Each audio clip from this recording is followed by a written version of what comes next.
ओम शांति। पवित्रता के कुछ प्रकार ये हैं। मन की पवित्रता।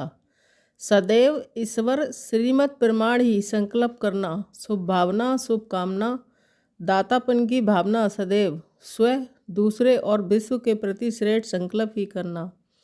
लाभ। पवित्र मन सदैव श्रेष्ठ और कल्याणकारी ही संकल्प करता है, जिससे प्योर वाइब्रेशन सारे विश्व में फैलती है, तो जीव जंतु और प्रकृति के लिए भी कल्याणकारी है। वही विकारी मन जो विकारों के वश होता है, उससे नकारात्मक और अशुद्ध वाइब्रेशन विश्व की तमो प्रधानता की ओर भी बढ़ाते हैं।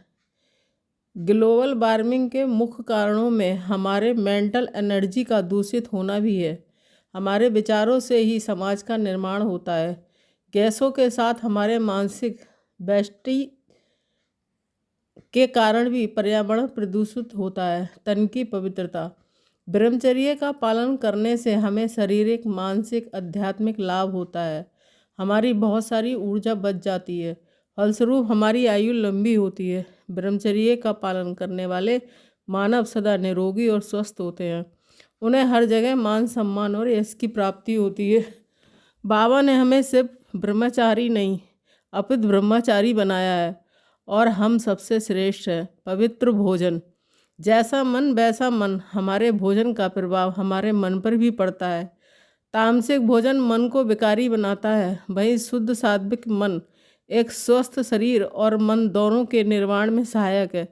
सात्विक भोजन से परमात्मा की शक्ति भी मिलती है, क्योंकि वो परमात्मा की याद में बनाया जाता है।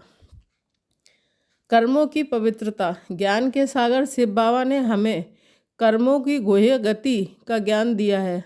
हमें साथ ही साथ मास्टर त्रिकालदर्शी बन कर्म करने की प्रेरणा दी है। बाबा हमें सदैव अपने हर कर्म उनको समर्पित कर निमित्त भाव से कर्म करने को बोलते हैं, जिससे हम कर्मों के परिणाम के प्रभाव से बच जाते हैं। बाबा हमें कर्मयोगी बनने की शिक्षा देते हैं। हमारे हर कर्म स्वयं और दूसरों के प्रति कल्याणकारी हों, जिससे हमारा भविष्य उज्जवल बनता है। सत्कर्म से हमारे जमा का खाता बढ़ता है और ईश्वर के सहयोगी बनकर हम अपना भाग श्रेष्ठ बना रहे हैं।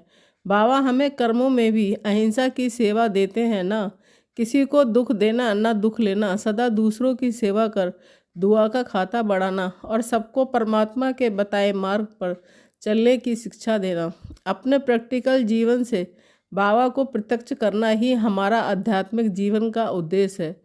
स्वयं परिवर्तन से विश्व परिवर्तन का लक्ष्य सहज ही हो जाएगा और फिर से रामराज आ जाएगा। लाभ। दूसरों की बद्दुआएं लेने से बचेंगे और कार्मिक अकाउंट्स अच्छे से अच्छे ही बनाएंगे। ओम शांति।